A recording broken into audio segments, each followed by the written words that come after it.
wabarakatuh, yang beranggotakan saya sendiri Citra Karisma Sinitonga. Saya Siti Maryam. Saya Guswa Ivan Lumban Keruan. Saya Riana Mutabea. Saya Sarah Mawati. Di video kali ini kami akan menunjukkan kegiatan kepramukaan yang ada di SD Swasta Pelangi. Selamat menyaksikan.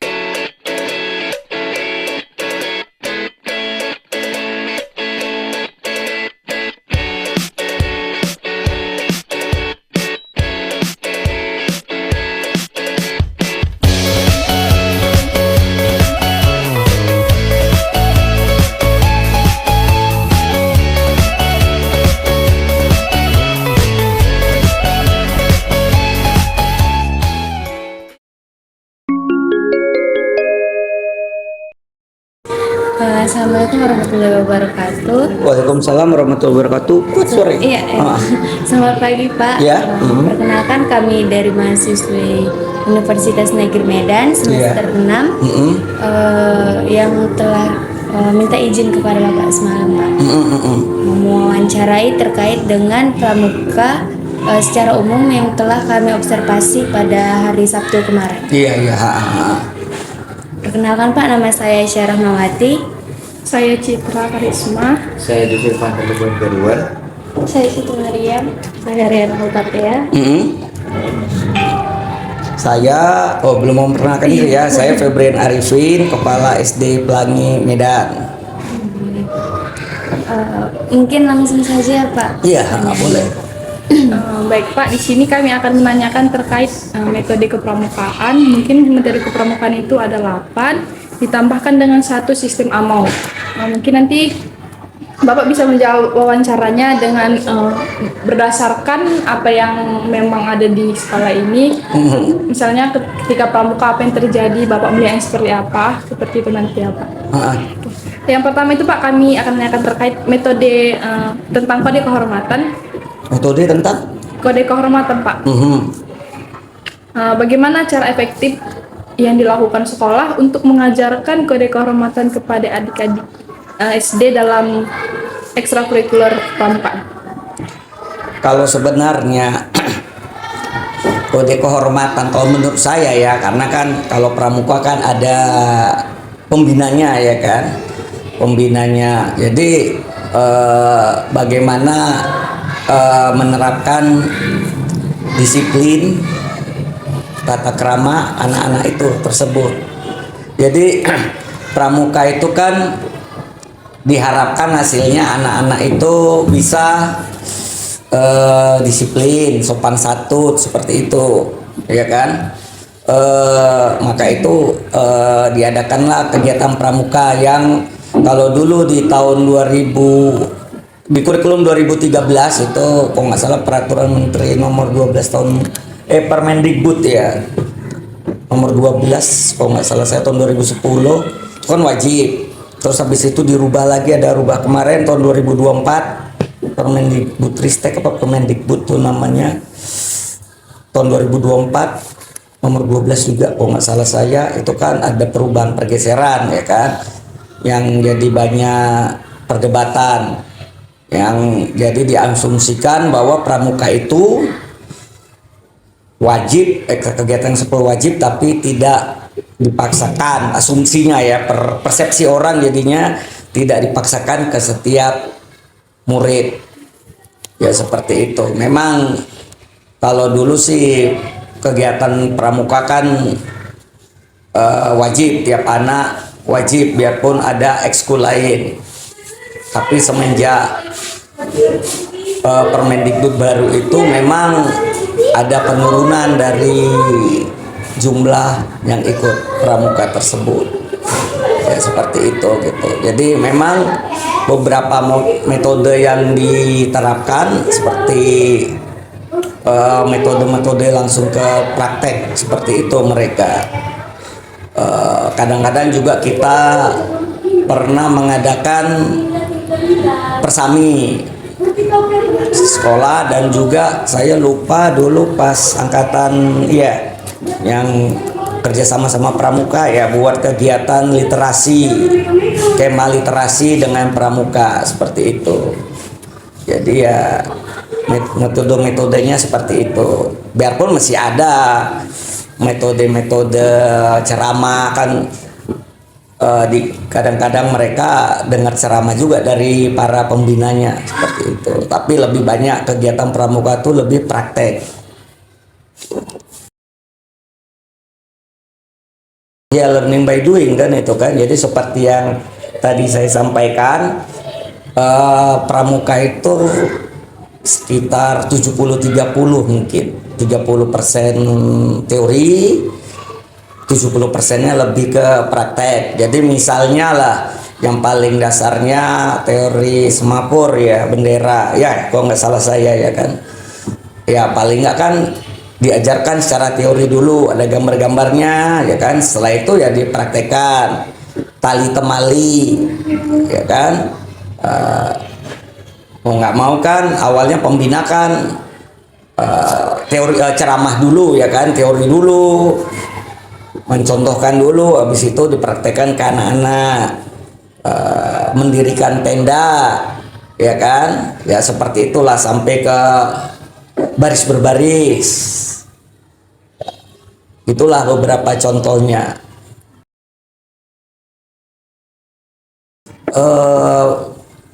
Memang kalau pramuka kan lebih ke sosial, kegiatan sosial kelompok.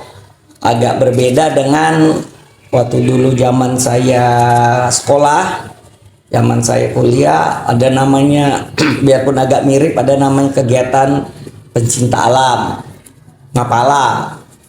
Mungkin kalau di adik-adik kuliah, mungkin saya nggak tahu di Unimed ada nggak. Sebenarnya kan agak mirip, agak miripnya sama-sama alam bebas, ya kan, sama-sama image-nya petualang. Tapi kalau di kegiatan pencinta alam kan lebih ke kegiatan sebenarnya sosial juga sih, kelompok, tapi lebih titik berat ke kegiatan individu. Sementara kan pramuka tolong menolong ya kan, kelompok. Malah kalau di pramuka itu dibagi kan, jadi kan di apa sih namanya, kelompok laki-laki dan kelompok perempuan ya kan. Ya jadi sebenarnya di pramuka itu lebih ke sifatnya mengajarkan tolong menolong, toleransi kan. Di kelompok itu kan kita nggak bisa egois. Dalam satu regu nggak semuanya sama kekuatannya, pola pikirnya, IQ-nya. Pasti ada yang lebih tinggi, ada yang di bawahnya, ada yang kemampuan tali temalinya lebih jago, ada yang kemampuan fisiknya jago, ada yang kemampuan orientasi medan. Orientasi medan tuh kayak kompas ya kan, pengenalan peta lebih. Jadi berdasarkan kelompok itulah kegiatan itu bisa berjalan seperti yang diharapkan, sesuai ya kompetensi yang itu gitu. Memang tiap pramuka kan, tiap individu kan punya, harus ada kompetensi-kompetensi dasar yang mereka miliki. Tapi seperti kurikulum Merdeka sekarang kan tiap orang itu kan punya bakat, minat yang beragam. Ada yang misalnya ke dalam pramukaan, ada yang fisiknya kuat, ada yang otaknya lebih kuat ya kan, ya seperti jago dia untuk penggunaan kompas, orientasi medan, pembacaan peta, ada yang jago tali temali, ada yang jago baris berbaris. Disitulah digabung dalam satu kelompok untuk mewujudkan apa yang hendak dicapai, seperti itu. Selanjutnya itu Pak, dalam pramuka kan dia ada juga yang dinamakan dengan kegiatan yang menarik dan menantang. Ini juga menjadi salah satu metode dari kepramukaan. Bagaimana sih cara sekolah menyusun kegiatan pramuka ini agar tetap menarik dan menantang bagi peserta didik? Seperti yang kita tahu kan Pak, anak-anak itu cepat jenuh dan mudah bosan. Jadi menarik dan menantang. Biasanya anak-anak itu sesuatu yang menarik dan menantang itu kalau sesuatu hal yang baru. Jadi kalau itu aja diajarin, misalnya tiap hari di pramuka baris berbaris saja, bosan ya kan. Sebenarnya di samping itu juga harus diberitahu apa sih tujuan kegiatan itu. Kadang-kadang anak-anak karena nggak tahu tujuan kegiatan itu untuk apa, kayak baris berbaris bosan ya kan, 1 2 3 kiri kanan kiri, kalau salah push up kan kayak gitu ya, rodam ya istilahnya kadang-kadang ya kan. Seperti itu. Pertama, beritahu tujuannya itu kan untuk mengajarkan kita disiplin, tata tertib, ya kan, ngelihat ke sesama kelompok kan mesti tahu keseragaman kan, kiri kanan itu diberitahu. Setelah itu adanya variasi kegiatan, jadi jangan seperti tadi saya bilang ya, jangan berbaris saja. Misalnya baris tambah tali temali, ya kan, tali temali itu kan banyak simpul yang diajarkan, dan juga simpul itu juga diberitahu fungsinya apa, kan nggak semua simpul fungsinya sama. Ada yang untuk ikat mati misalnya, ada yang untuk buat tandu ya kan, ada yang untuk tiang bendera seperti itu, atau jembatan. Memang biasanya di akhir semester itu nanti untuk memberi semangat kepada anak-anak, kegiatan-kegiatan yang telah mereka pelajari, mereka biasanya ada kegiatan di puncaknya, misalnya persami itu biasanya kita adakan di akhir semester. Jadi misalnya di akhir sebelum bagi raport, seminggu sebelum bagi raport, ya seperti itulah kegiatannya dilakukan. Jadi itu kan menumbuhkan motivasi anak-anak. Oh, kalau aku belajar, tahu cara-caranya, kompetensi yang diharapkan aku bisa menguasai di persami ini, saya bisa menerapkan apa yang dipelajari waktu kegiatan ekskul pramuka. Seperti itulah. Jadi seperti kita tahu kan, terutama di kelas sampai SD ini kan, kalau dulu ada namanya kelas awal, kelas atas. Kelas awal itu kelas 1 sampai kelas 3, kelas atas 4 sampai 6. Kalau di kurikulum Merdeka ada fase A, fase B, fase C. Fase A kelas 1 2, B 3 4, C 5 6. Dan menurut Permendikbud baru juga, SD itu kan mesti apa sih namanya, perubahan karakter dari anak usia dini ke menuju usia lebih dewasa, biarpun di tahap anak-anak, biarpun di teorinya Piaget ya, Piaget tulisannya kan, anak-anak ini mesti di operasional konkret ya kan, di tahap itu. Jadi memang butuh pengawasan ekstra dari para pembina dan para guru. Untuk itu kita masih melakukannya di area sekolah, kita masih belum ke alam terbuka benar-benar lah, keluar seperti kayak di Sibolangit bumi perkemahan, mengingat usianya seperti itu ya. Kita mesti mengkondisikan lah situasinya mirip di luar, jadi ya kayak bertenda di halaman. Kalau misal persami ya anak di kelas ya kan, bertenda di halaman, membuat api unggun, seperti itulah. Cuma ada beberapa kegiatan yang masih kita batasi, seperti yang kita anggap masih berbahaya, seperti memasak, karena berhubungan dengan api dan alat-alat tajam. Itu mesti ya paling peran anak-anak itu 20%-an si pembinanya yang melakukan. Jadi ya seperti itulah. Di ibaratnya masih di sekolah, masih laboratorium alam terbuka halaman sekolah. Jadi kita lebih bisa mengontrol, dan perbandingannya pun antara murid dan guru banyak. Jadi ada pembina pramuka, dan kita juga memanggil gudep dari yang lain yang lebih dewasa sebagai pemantau, dan juga ada guru sebagai pendamping, dan itu mesti dilaksanakan di halaman sekolah seperti itu.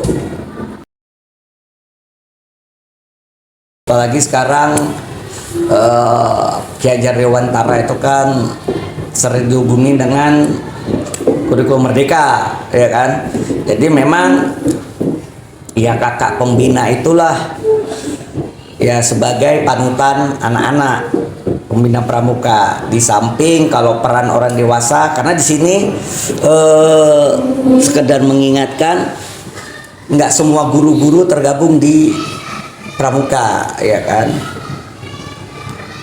Tapi juga peran guru-guru membantu juga mendampingin siswa, terutama kalau ada kegiatan misalnya persami di sekolah.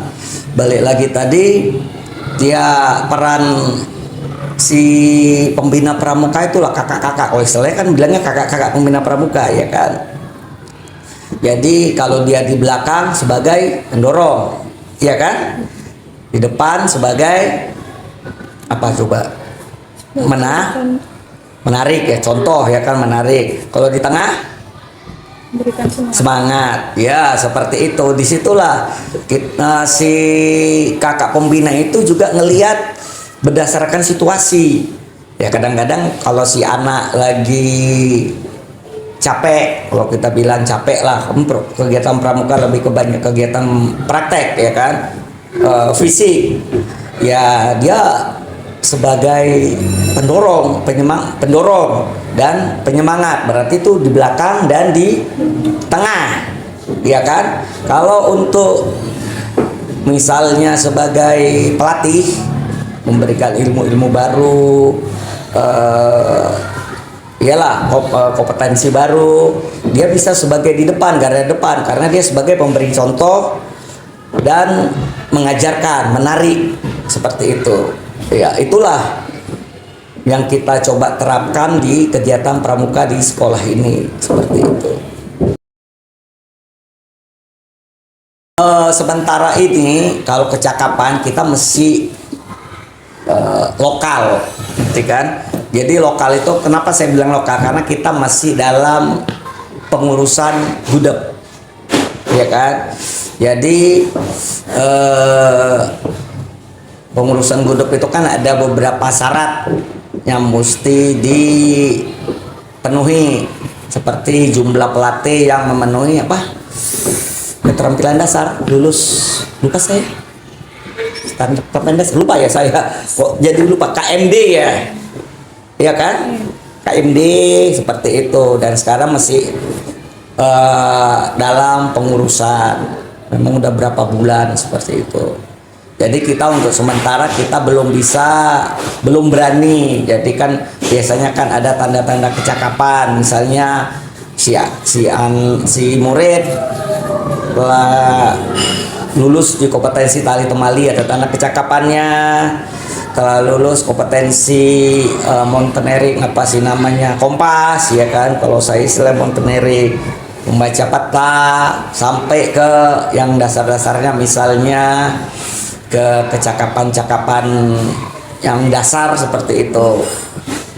Tapi kita masih pemberian secara lokal karena kita masih dalam pengurusan pembuatan gudeg, seperti itu. Ya mungkin disitulah ciri khas pramuka mungkin, ya kan. Tadi kan saya bilang kalau di pencinta alam kan nggak ada seperti itu, ya kan, digabung. Kebetulan dulu waktu saya masih sekolah SMA, saya dulu di pelatihannya di Kompas USU. Saya dulu SMA 3 Medan, dapat latihan dari Kompas USU, kemudian kami mendirikan ekskul pencinta alam, dulu namanya Semeru, di SMA 3, dan sekarang masih ada. Jadi sebenarnya base saya sebenarnya nggak pramuka, basic saya sebenarnya pencinta alam, ya kan. Ya mungkin karena pramuka lebih ke orientasinya ke pendidikan, jadi supaya lebih fokus dan mencegah hal-hal yang kan di pramuka kan nanti ada kegiatan perkemahan, kegiatan outbound. Kalau dipisahkan dia lebih safe untuk kegiatan pendidikan. Kalau menurut saya seperti itu, dan kan ada perbedaan karakteristik antara wanita dengan laki-laki. Ya, banyak dari karakteristik daya tahan tubuhnya sampai ke treatmentnya lah gitu ya kan. Itulah kalau menurut saya. Makanya kalau di pramuka itu kan ada 2 budak ya kan, 1 budak laki, 1 budak perempuan. Ya sebenarnya kalau among itu kan, kalau menurut saya lebih ke etika, menghargai yang tua, dan yang tua juga menghargai yang muda. Maksudnya kalau kita lihat di beberapa organisasi kadang-kadang kan kalau yang tua itu seakan-akan menekan yang muda, adanya senioritas dan junioritas. Kalau di pramuka ini kan lebih nggak ada. Jadi kita lihat dari yang banyak kasus itu kan atas ke bawah ya kan. Misalnya kalau di pramuka kan nggak ada ibaratnya anak penggalang, pertama siaga ya, penggalang ya kan, makanya penggalang misalnya mengospek siaga, kan nggak seperti itu ya. Kalau kita lihat dulu saya nggak tahu zaman adik-adik ini mahasiswa, kakak kelas sama adik kelas pas ospek kan betul-betul, tapi kan di pramuka kan nggak ada ospek, misalnya si siaga mau naik ke penggalang, kakak senior penggalang, oh kamu biar mau naik ke penggalang mesti di ospek dulu, kan nggak ada. Yang ada ya kegiatan-kegiatan yang harus sesuai dengan kompetensi dasarnya gitu. Kalau siaga kompetensinya apa-apa aja gitu. Memang kalau di pramuka kan lebih ke umur, bukan lebih ke patokan kompetensi. Jadi kalau seumur apapun, kalau dia belum pernah pramuka mau nggak mau ke penggalang kan. Misalnya lah anak SMP ya kan, udah penegak pun itu ya. Enggak Pak, siaga itu SD, penggalang SMP, penegak. Kan makanya kalau SMP udah penegak, biarpun dia ya SMP apa penegak ya? Masih penggalang. Oh masih penggalang. SMA baru penegak. SMA penegak. Anggap aja kita loncat ke SMA, tiba dari SD sampai SMP-nya nggak pernah dia ekskul pramuka. Waktu SMA dia harus ikut ekskul pramuka, nggak mungkin dia dari siaga lagi kan, langsung ke penegak kan, seperti itu. Dan itu pun kan nggak dibully ya, itu dari atas ke bawah. Kenapa saya mencontohkan sistem among atas ke bawah? Karena kan among kegiatan pembulian, kegiatan seperti itu yang sering terjadi. Kalau dari bawah ke atas biasanya sih kita lebih hormat kan ke kakak-kakak pembina. Jarang ada si anak itu nggak hormat ke kakak pembina. Seperti itulah di kegiatan, kalau saya lihat di kegiatan among di pramuka untuk kegiatan terhadap antara kakak pembina peserta didik, seperti itu. Oke Pak, mungkin itu saja wawancara yang bisa kami sampaikan pada pagi hari ini terkait metode kepramukaan ditambahkan dengan sistem among. Kami ucapkan terima kasih untuk jawaban Bapak yang baik, untuk respon Bapak yang baik terhadap wawancara pagi hari ini. Mungkin jika ada kesalahan kata tutur kami selama wawancara berlangsung, kami mohon maaf. Kami ucapkan terima kasih.